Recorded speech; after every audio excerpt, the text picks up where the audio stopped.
أعوذ بالله من الشيطان الرجيم.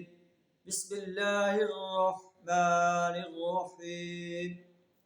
قل هل ننبئكم بالأخسرين أعمالا الذين ضل سعيهم في الحياة الدنيا وهم يحسبون أنهم يحسنون صنعا. صدق اللہ العظیم.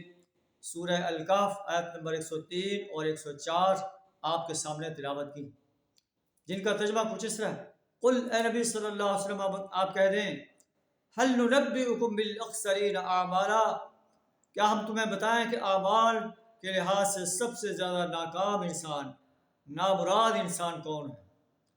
وہ کہ دنیا کی زندگی میں جن کی ساری جد و جہد راہ راست سے بھٹکی رہی، وَهُمْ يَحْسَبُونَ أَنَّهُمْ يُحْسِنُونَ صُنْعًا، اور وہ سمجھتے رہے کہ وہ سب کچھ ٹھیک کر رہے ہیں۔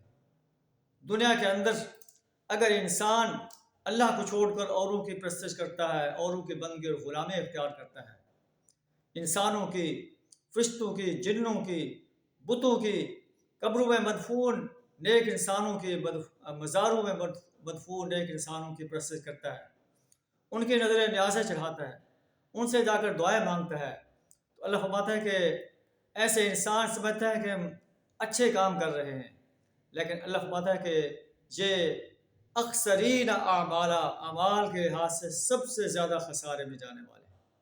انہیں اللہ کی پرستش کرنی چاہیے تھی، اللہ کو اپنا کارساز ماننا چاہیے تھا، اللہ کی اطاعت کرنی چاہیے تھی۔ انہوں نے اللہ کی اطاعت کو، اللہ کی بندگی، اللہ کی پرستش کو چھوڑ کر انسانوں کی بندگی اور غلامی اختیار کی۔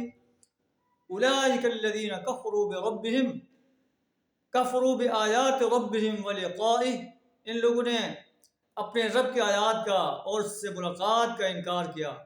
فحبطت اعمالہم، ان کے اعمال ضائع ہو گئے۔ فلا نقیم لہم یوم القیامۃ وزنا، قیامت کے روز ہم انہیں کوئی وزن نہیں دیں گے۔ اللہ سے دعا ہے ہمیں اکثرین اعمال سے اپنی پناہ عطا فرمائے، اپنی ہی پرستش، اپنی بندگی اور غلامی، اپنی ہی اطاعت کرنے کی توفیق عطا فرمائے، اپنی ہی حاکمیت کو تسلیم کرنے اور اپنی حاکمیت کو قائم کرنے کے لیے اپنا کردار ادا کرنے کی جرأت عطا فرمائے۔ وآخر دعوانا ان الحمد للہ رب العالمین۔